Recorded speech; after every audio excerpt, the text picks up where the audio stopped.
Snap Studios.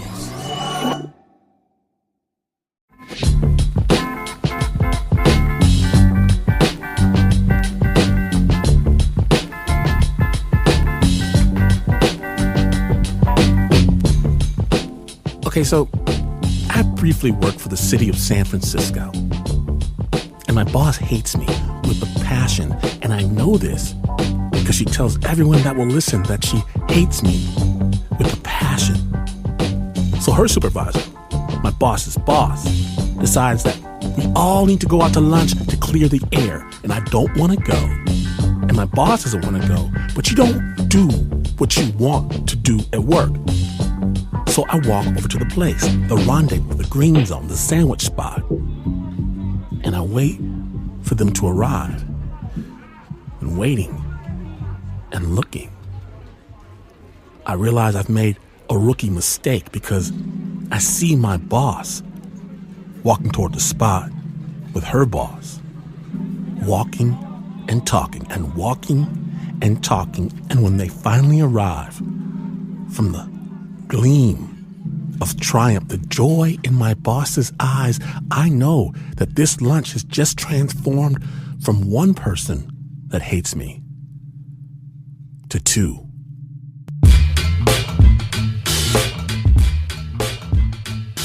Today in Snap Judgment, we proudly present Belly of the Beast. Amazing stories directly from the firing line. My name is Glenn Washington. Check, please, when you're listening to Snap Judgment.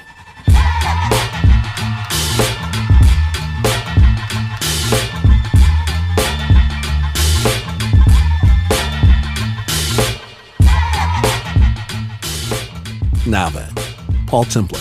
He grew up in Zimbabwe, and when he was in his 20s, Paul started working as a safari guide. To him, it was a dream job. And one of his favorite things was taking tourists out into the Zambezi River on something that he and fellow safari guides called the Royal Drift. Sensitive listeners should know this story does contain graphic imagery. Snap Judgment.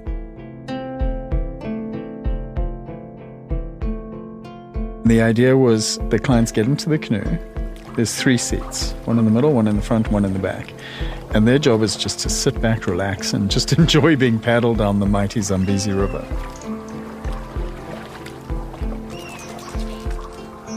You're in an armada of canoes. You're going down the Zambezi River. Just ahead of you, you've got Victoria Falls, the mist coming up off it. You're surrounded by some of the most incredible flora and fauna, just the trees, the birds, the bugs, the animals. It's just beautiful out there. Loved it, truly loved it. It was mandatory when we took clients out that we were armed. So I would have a gun, and I would usually have a hunting knife with me too. Because there's your huge, the crocodiles, the hippos. There's snakes, scorpions, mosquitoes, lion, elephants, buffalo.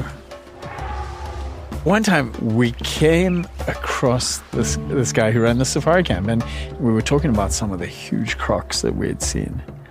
It turned out that they'd been having something of an issue with crocs.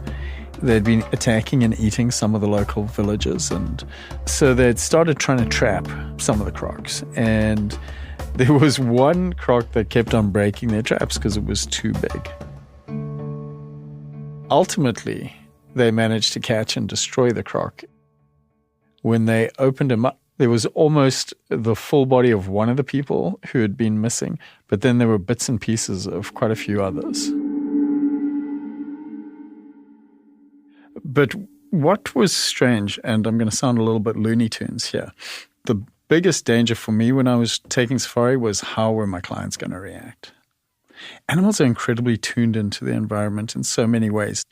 If there's someone with a lot of angst on a safari, if you had a client who was really scared, it was almost like it was a magnet for mayhem.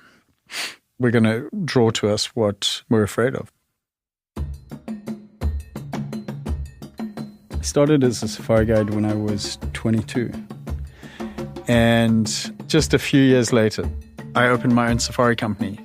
It was awesome. We had our Land Rover and all our new equipment. It was just so freaking exciting. So we'd get the clients, and then it was time to give a safety talk. And the safety talk could be quite tricky because you didn't want to scare everyone. I'd say, listen, hippos are vegetarian, so they're not seeing you as a prospective meal. But you needed to make sure that they understood that out there in the wild, we were the intruders, and that there was always a chance that things could go horribly wrong. In Africa, hippos kill more people than any other animal. So it was just another one of those perfect days in Africa. And this was the inaugural trip. Everyone was seemingly having a pretty good time. They were just munching on their snacks and sipping on their drinks. Everything was going swimmingly well. And was crossing this channel when the back of my canoe just rose up off the water and then ever so gently tipped over, spilling us into the river. I'd been attacked by hippos before, and usually if they hit you, it's like this thud and you're bumped out of the canoe into the river. But on this particular trip, he was this incredibly large male hippo, and the behavior was odd. It's like snapping at the water, which again is unusual hippo behavior. So that was one of those crikey moments. We weren't far from the shore, so other than scaring the heck out of a few of us, he didn't really do that much damage to us. Word had spread like wildfire that this first trip of this new safari company had ended up with us getting attacked by hippos. So yeah, when I got back from that trip, I shared a house with a few fellow guides, and they see me walking up the driveway and I'm soaking wet and what have you. They ripped me mercilessly. They were like, way to go, Templar. Never going out with you. What was kind of interesting is the three guides who were sitting on the porch that afternoon making fun of me, all three of them ended up having run-ins with that very same hippo. A couple of weeks later, another group's on safari, only this time the attack's a little more intense. A couple of weeks later, another safari with another guide, a little more intense. And the intensity of the attacks ratcheted up. Up to a point, you felt bulletproof.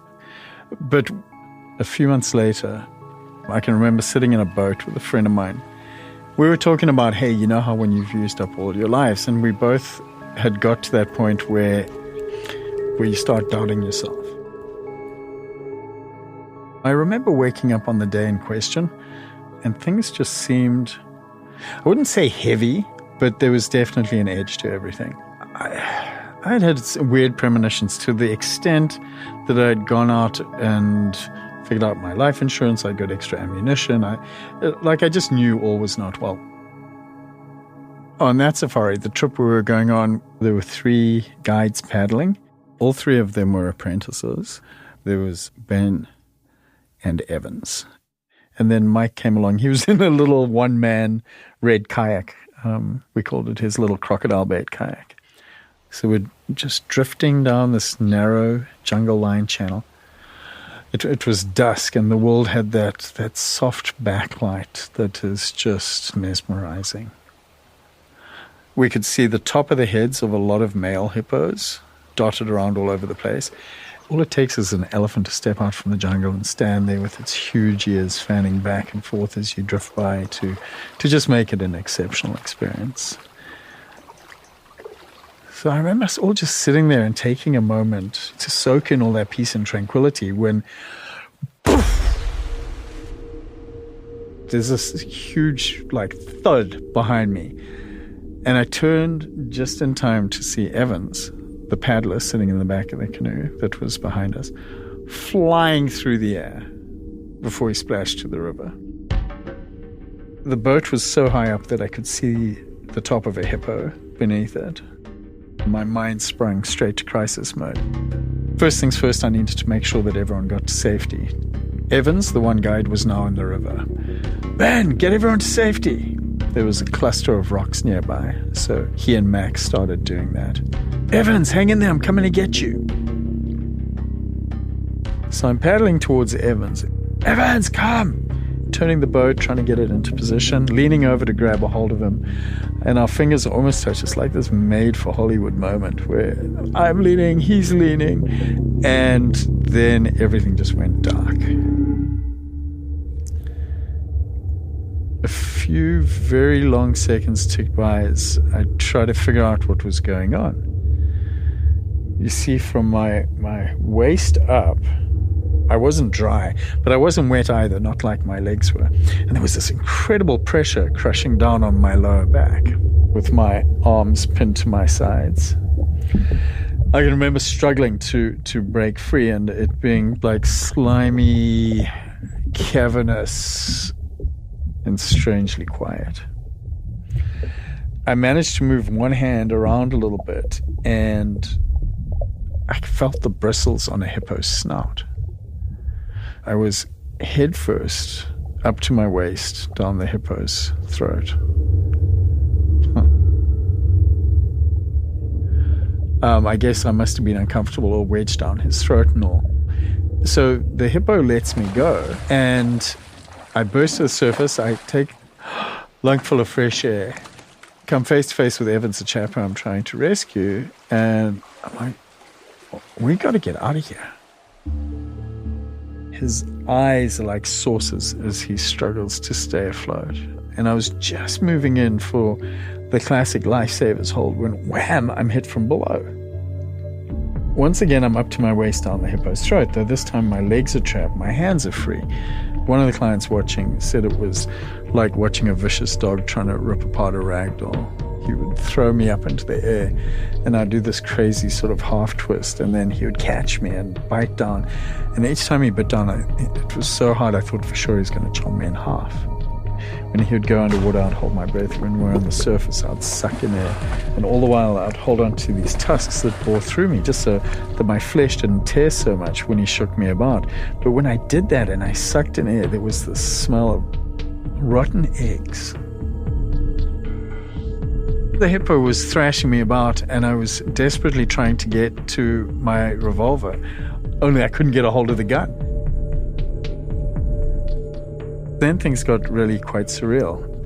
The hippo just went and dove for deep water and everything just went still. So I'm pinned inside his mouth and I remember lying at the bottom. We were probably in about 6 feet of water. And I'm looking up and all I can see are the different hues of green and yellow and I can see the sunlight shimmering on the water surface. And I just remember thinking like, I wonder who can hold their breath the longest. Find out when Snap Judgment returns The Belly of the Beast.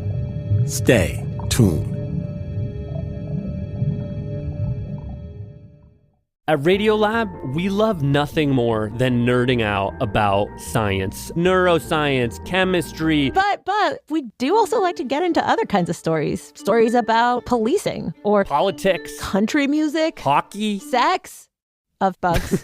Regardless of whether we're looking at science or not science, we bring a rigorous curiosity to get you the answers. And hopefully make you see the world anew. Radiolab, adventures on the edge of what we think we know.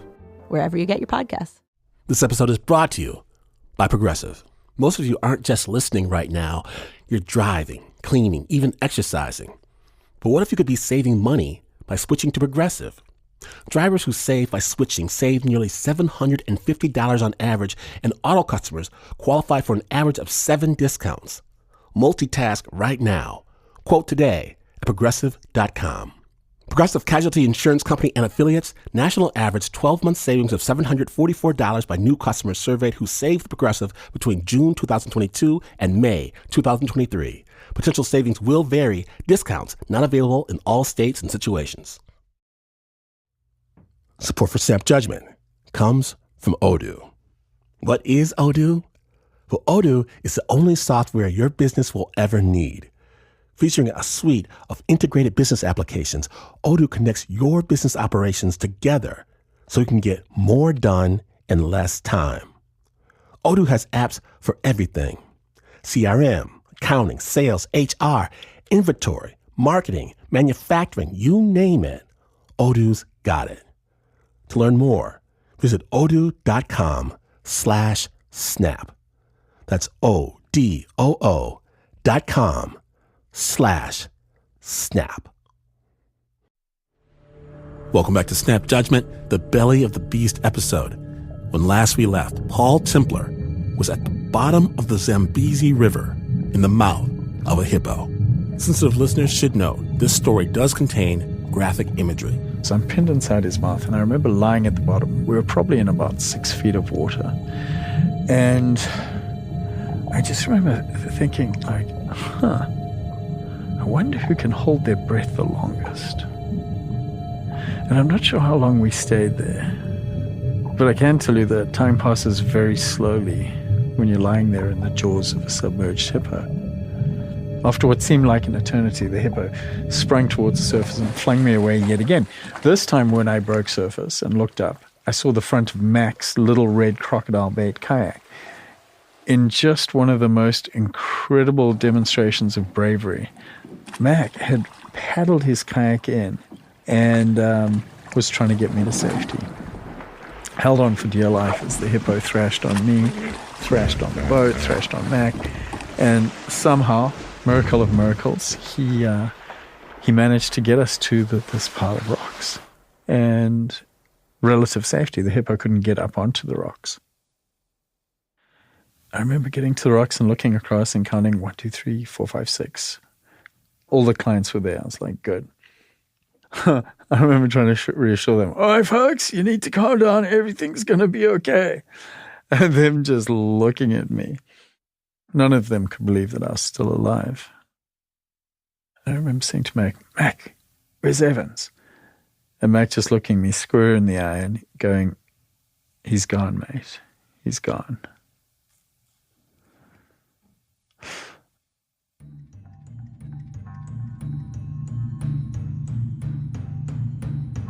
But again, my mind was in survival mode, and it was, okay, we need to do X, Y, and Z. Okay, first aid kit, gun, radio, all gone. We've got a guy missing. I'm a hot mess. We've got 6 clients sitting on rocks in the middle of the crocodile-infested Zambezi River. And by the time anyone missed us and had mobilized a search and rescue team, it would be dark, and their chances of finding us would be pretty slim.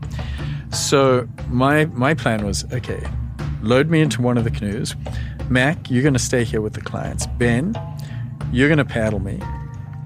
We're going to follow the current, and we can get to our extraction point and call in a rescue team. As I'm speaking, along with my words, blood starts bubbling out of my mouth. So Mac kind of half rolled me over, and he's like, oh, crikey. He could see basically part of my lung through a gaping hole in my back where a tusk had gone through. So he took the plastic cover from a tray of snacks, and he used that to seal the wound. It was incredible. He stopped my lung from collapsing and me from dying right there on the spot. He tore up his brand new jungle green safari shirt into thin strips, and he would stem the bleeding in some areas and tie off other areas. My one arm was so badly trashed from the elbow up, it had been crushed to a pulp, and from the elbow down, the bone had been broken in so many places, and the skin, there was very little skin left on it. I think the technical term is degloved. But Mac figured out, okay, let's roll down your sleeve, button it up, and see if we can keep the arm attached. I remember getting loaded into the canoe, and he just eased the canoe out into the current. I'm lying in the canoe, and it's filling with a combination of my blood and more water, and the pain was just coming in waves. This is when death kind of started showing up. This hippo that's attacked us is toying with us. It's coming and bumping up against the canoe and making its little calls nearby. Each time it hits our boat, I get more and more terrified, and I'm saying to Ben, I can't do this again, Ben. And I want him to paddle fast. It feels like he's paddling in slow motion. And then I remember things just going really calm. This was a deeper, a more profound, a more surreal experience. Dare I say it was a spiritual experience. There came this moment where I realized I had a choice. Do I shut my eyes and drift off and call it a day? Or do I fight my way through this and try to stick around? And it's not that I could see my life flashing before my eyes, but I just had the sense that there was more still to be done. I remember going, no, I'm going to stick around. We made it to the shore. And it turned out there was a medical air rescue team practicing less than 5 minutes away from me. They came beetling along thinking that it was part of a practice. And they took me into the hospital in the ambulance. I finally get to the hospital. It's 8 hours later. And they put me on this operating table. Big bright lights. I can't see anyone, but I can hear them. They're like talking about how my arms are barely still attached, how I'm going to lose limbs. Turns out I had 38 major bite wounds. I had a tusk go through my foot. The hippo tusk has gone through both my shoulders and separated them. My spine was open, my head was open, my face, it was not looking pretty.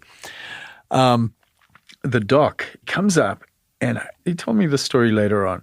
When he came in and he looked at all my injuries, the surgery that made sense was take off both of my arms and the bottom of one of my legs. That was probably going to have the best chance of me surviving. I looked him in the eye and I said to him, Doc, I know that you're going to do what you got to do, but what do you say you take the minimalist approach?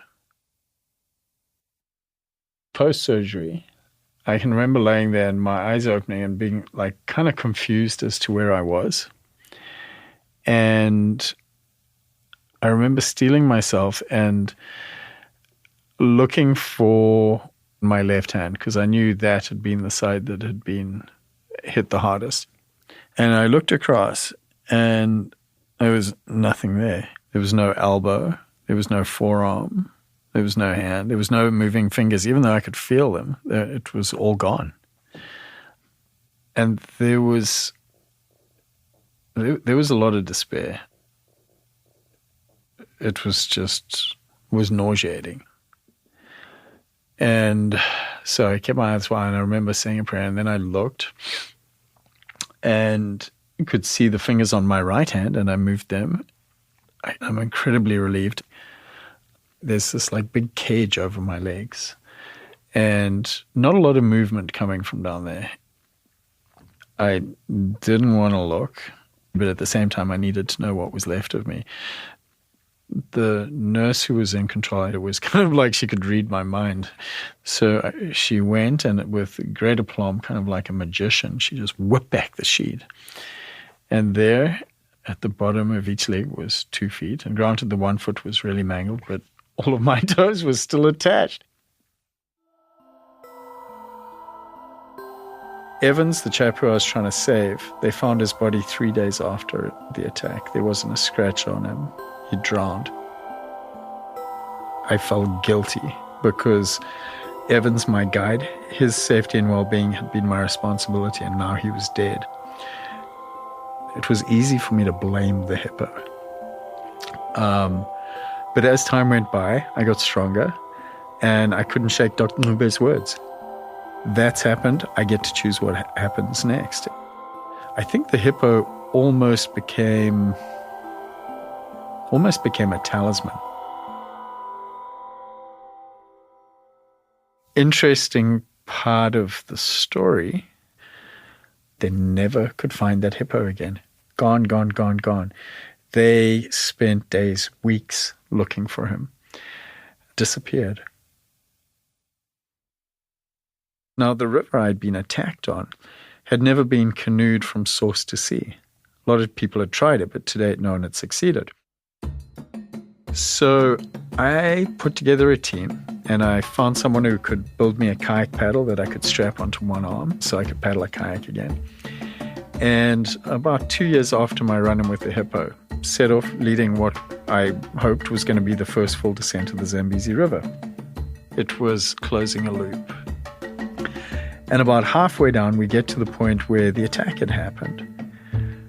When out of the water comes this hippo, jaws agape, tearing straight at me, bites down in the water right next to me. I couldn't believe that this had happened again. And Just saying, it was an abnormally large male hippo who looked surprisingly like the one who had attacked me 2 years earlier. He showed his teeth and he bit down on the water, but he did nothing more. He got the last word. No hippos have been seen in that area since.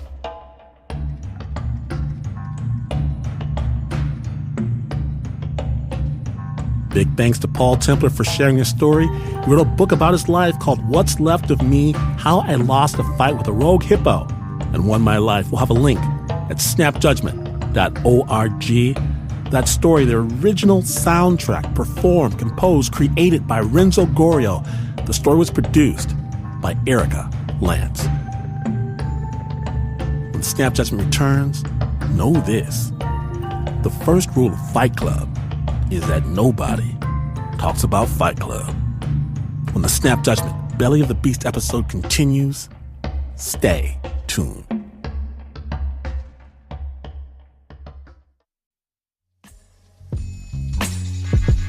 Welcome back to Snap Judgment, the Belly of the Beast episode. My name is Glenn Washington. Now, our next story comes to us from Ray Christian, and you've heard Ray on the Snap, but before Ray was Staff Sergeant Christian, he was just a kid living in a tough area called Churchill in Richmond, Virginia in the 1970s.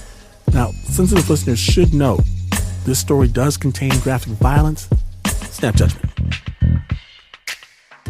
At our house, probably one of our favorite days of the week, and we didn't do much in common as a family. But on Saturday afternoons, my mama and my sister and I, we would look at wrestling on TV. It was like probably our biggest family event of the week.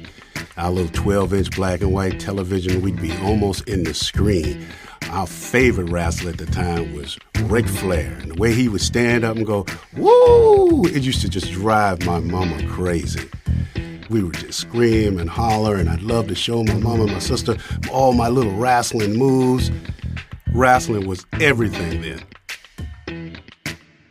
One day, after watching wrestling, me and my friend Jasper decided we'd go up to the park and burn off some energy and have some fun.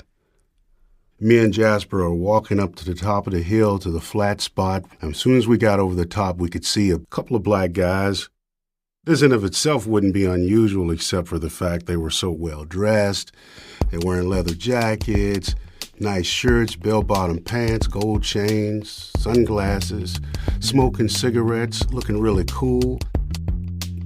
As soon as we noticed the guys, we also noticed a bunch of other kids there, too. There were probably about maybe 12 kids in all, kind of mingling around, and they had this boxing bag, this punching bag, tied between two trees, and there's a guy, he's yelling and screaming at a group of the neighborhood kids, maybe about 15 guys standing around, and they're punching the bag, and he's screaming, punch it, come on, hit it, hit that bag, damn it. The guy in charge, he's kind of skinny, he's dark, he has scars on his face, and he's got a gold tooth, and he's wearing some small gold-rimmed glasses. He's got a big fro, and he's intense. And he keeps screaming things like, come on, punch that bag, hit it, damn it. Come on, damn it, be a man, hit the bag, punch it. One of the boys who was at the park watching was Dirty Red. Dirty Red is a light-skinned guy with a big, light brown afro. He's kind of skinny and tall. He's about 13 years old. And I saw him fight a lot in the neighborhood. I mean, he was fearless. Even the boys who were older than Dirty Red didn't mess with him.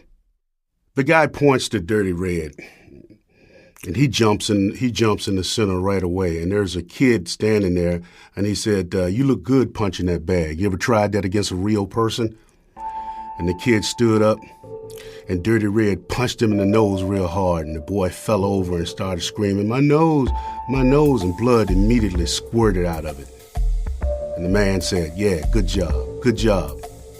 And the boy got up, started running off, and a couple of the guys started screaming at him, you little coward, how you gonna be a man? And with that, probably half the boys, maybe 7, all started to walk away at the same time as they were screaming at him. Keep going, go ahead, go, leave. So the guy in charge with the gold tooth, he looks at me and he says, hey, you wanna take a try? And I told him, I'm not good at boxing. He said, you ain't got to be able to box to be able to fight. Come on out here. And then he points me to another kid we call Blue. Now, Blue was probably somewhere between 12 to 14 years old. He was really, really dark-skinned, and that's why we called him Blue. So me and Blue look at each other, and then it's on. And Blue was really, really strong. As soon as we made contact, he gave me a couple of punches, and I was in the fight of my life because he was really, really strong and powerful, and he could wrestle too. And we went on for probably 15 minutes to complete exhaustion, till we couldn't even pick our arms up anymore. And the man said, yeah, as you guys are good, you're a couple of badasses, you know. You could probably have a chance to make some money. And we couldn't really take that in right then because we were just happy and wanting to do something, thinking it was fun. Until he said, you know, we can meet back again here at the park maybe in a week or so. Come pick you up. We're going to take you somewhere, get you $5 and 2 Coca-Colas. How'd that sound to you? I said, man, that sounds good. Now, the last kid I didn't mention besides me, Dirty Red, and Blue was a kid named Crazy Kevin. He was the kind of kid that when we were in middle school, he bit a teacher till she bled. He'd fight children, he'd fight adults, he'd fight animals, especially dogs. I remember they spent a long period of time trying to explain to him what was happening, and then finally they said, like, the hell with it. His crazy ass will work anyway, it don't matter. So I was worried about who in my mind, which of the group of us I would have to fight. I did have the idea in my head that it would be other kids I wouldn't know, plus these kids I did know. Or maybe there was a chance that we might be fighting as a team of something. When the guys told us that we were going to meet in a week, they did kind of let us know that you don't need to tell a lot of people about it. In fact, don't tell anybody about it. But we were still kids. I mentioned it to Jasper. Jasper was trying to tell me, don't do it. It didn't feel right. It didn't look right. It felt funny. Who's going to pay you to fight anyway? Did you ask him that? And I told him the man said lots of people want to see that, you know. People go to see Kung Fu movies, don't they? And he was going, I don't know, man. I don't know who would do that. I said, man, you just scared probably yourself. We kind of separated after that during the week. I thought about telling my mama exactly what I was going to do. And I wasn't the kind of kid that could lie to my mama like that. But for some reason, as preposterous as it even sounded that I would be going across town to see my sister, she said, okay. The day comes, I walk up to the park, and I'm kind of dancing around, flexing my muscles, doing the things that I think fighters would do prior to a fight. Dirty Red is already there. Blue shows up. Crazy Kevin is really late, and the guy's getting kind of pissed off because we're already in the car. Nice big old deuce and a quarter, roomy, leather seats in the back. They were so smooth, they was almost slippery. None of our family's parents had a car anyway. We weren't really used to being in cars, and it smelled nice.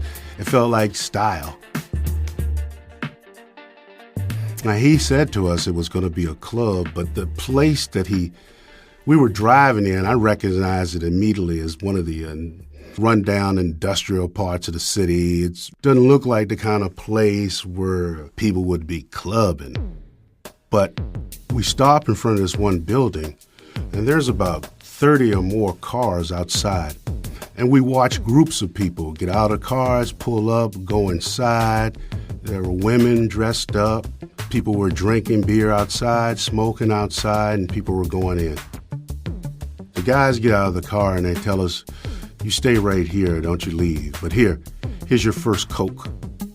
And they give us the Cokes and the bottles, and they were cold, and they burned our throats when we were drinking them fast because we weren't used to drinking sodas, and it was so refreshing, and we were really pumped up. Then it's now starting to become dark outside, and it feels exciting. Flashes of different lights.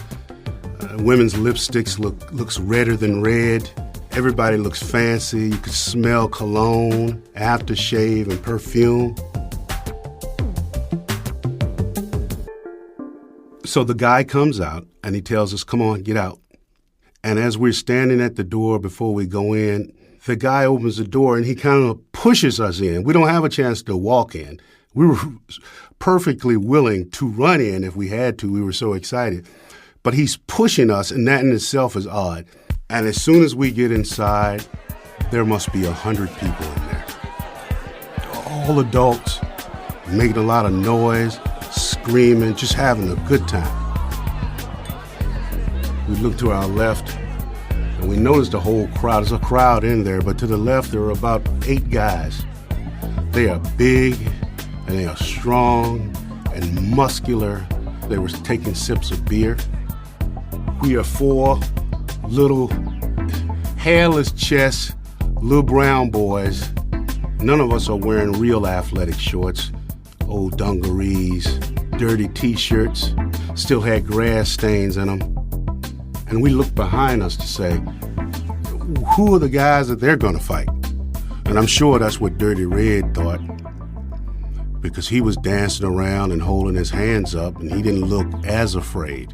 When the man said something to him and whispered in his ear and pushed him in the center, Red ran right out there and started dancing right around. One of the muscular guys standing there in the group of about 8, he's about 6 foot tall, maybe 200 pounds. You could see his body sweating and his muscles flexing. He takes a sip of beer and wipes his mouth. He got a crazy grin on his face, and he walks out to meet Dirty Red in the center. The guy picks him up and throws him through the crowd, and his body slapped the wall and he slid down. And he never picked up his hands again. He tried picking him up by his pants so he could punch him in his face, but Dirty Red was just limp. He dropped him back down, and the crowd started screaming, "Stomp, stomp, stomp, stomp, stomp, stomp." And with the encouragement of the crowd, he stomped on Dirty Red 4 or 5 times. And some other guy came up and grabbed him by his breeches and dragged him to the door and dropped him. As soon as I saw that, me and the other 2 boys immediately were trying to say, "No, we want to go home now. I want to go. We want to go." But nobody could hear us, and we were saying it really loud because it was so loud. And then it was my turn. And the man looks at me and he said, "Come on." And I don't move. And he's pushing me, and my feet are sliding through the trash and bits of concrete on the floor and pieces of broken glass. And I'm going, "I don't want to go. I don't want to go. I want to go home." And he said, "Go, go." And he pushes me. And I look at the guy, and he's smiling, and he gives me this kind of oh shucks look on his face, like it's going to be all right. And he walks up to me nice and slowly, and he punches me in the stomach as hard as I have ever been hit. For a moment, I couldn't remember how to breathe. And I dropped right to the floor, and I was trembling. He kicked me in the face a couple of times, just flashes of light. I was so close to the floor, I could see people jumping up and down. As beat up as I was, I reached out my hand and I tried to wipe the pieces of broken glass away because I didn't want to have my face cut anymore. And I felt a huge stomp to my back. And then I just faded to black. I don't know what happened to Crazy Kevin, and I don't know what happened to Blue. But when I got to a point where I could regain some consciousness, we were all outside on the ground. And the man was grabbing on us and slapping us, saying, "Get up, get in the car." All of us were moaning. The man yelled at us to shut up. I heard somebody in the pack say, "My teeth are gone." The man said, "Shut the hell up. Here's your Coke." He was trying to hand us the Cokes in the back. We could hardly reach for them. I put the Coke bottle to my mouth, and it just burned my busted lip. I couldn't drink it. I was spilling Coke on the back of the car, and he yelled at me for that. "The hell you think you're doing?" A couple of the other boys cried too. And at some point, Crazy Kevin stopped making sounds altogether. That ride back to Church Hill seemed like it took forever. Every pebble on the street, every stop, every pause hurt. They dropped us off at the park. We got our $5 too. And I can remember all of us laid down in the grass after they drove off. And it probably took 20 minutes for each of us, one at a time, started to get up and head home. I was the last one. It was only about 3 blocks, but it took me maybe an hour. I laid on the front porch and I cried for about a half an hour. Every sniffle hurt. The snot and the blood in my nose were all mixed together, and I had a big clump, bloody clot that I blew out. I beat on the door for a little while, and Mama came to the door and said, "What happened to you?" I said, I fell down. She said, "You're lying. Let's get you in the house." And as soon as she touched me, it should have hurt really bad, but it was something about my mama touching me that made me feel safe. She wiped me and she put cold rags on me. I didn't go to school for 3 or 4 days. It was weeks before I ever went back to the park again. But yeah, I saw him again. It was the same setup. The rope, the punching bag, the guys looking cool. Different group of kids, different faces, but the same little general attitudes. Come on, punch this thing. You can do it. Come on. Come on, you're a punk? Are you scared? As soon as I see the kids in the park punching the bag, my body gets all tense and the hair on the back of my head rises up, and I'm thinking I want to run. I want to run, and I want to tell them to run too. Run, get the hell out of here right now. You don't have no idea. There's no club. There's no fighting contest. I want to say that, but I don't say that. We don't say that where I was growing up. Your parents got to say that.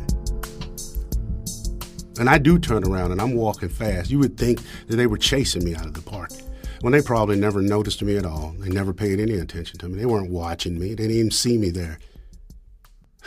That was years ago. I was that afraid. No, I wasn't going to tell. My family was too small. They weren't vicious enough. They weren't criminal enough to form some vigilante party and go to the other side of town and find this guy and kill him and beat him. We were like at the bottom of the food chain. There were probably black middle-class people that never had to experience that. But even in our community, people like me, a family where my folks were the poorest of the poor and the least educated among uneducated and poor people, nobody cared about us. We were low priority. Call the police? Never. They weren't there for us. They didn't take care of things like that, and we all knew that. That was just asking for trouble. It never even occurred to us to even do anything like that.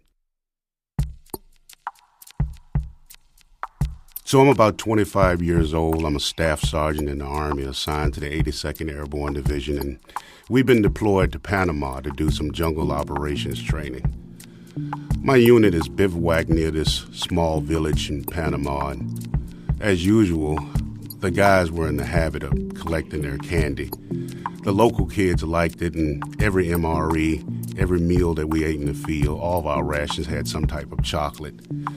So the guys started gathering the candy together, and the local kids were walking around, and initially they started giving kids candy, and then more kids started to come, and they started throwing candy, and the kids started running around chasing each other for it, and the kids started pushing each other, and the guys started throwing candy out in such a way that the kids had to compete and fight for it. And then the guys started yelling and screaming and encouraging the kids, and the kids started fighting and wrestling, and I just went off. And I went, whoa, stop. No, don't throw the damn candy at the kids. Don't make the kids fight for the candy. You give them kids that candy. And the guys were Like, okay, Sarge. Okay. Here, kids, you can have the candy. What's wrong with Sergeant Christian? Man, he don't have no sense of humor. No, I don't have any sense of humor when it comes to that. And I don't now.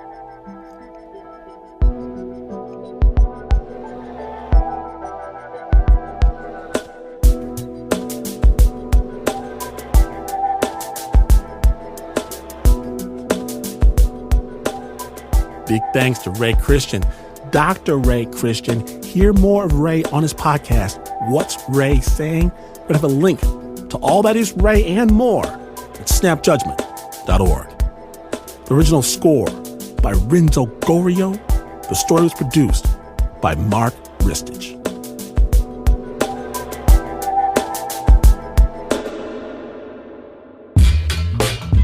This is not the news.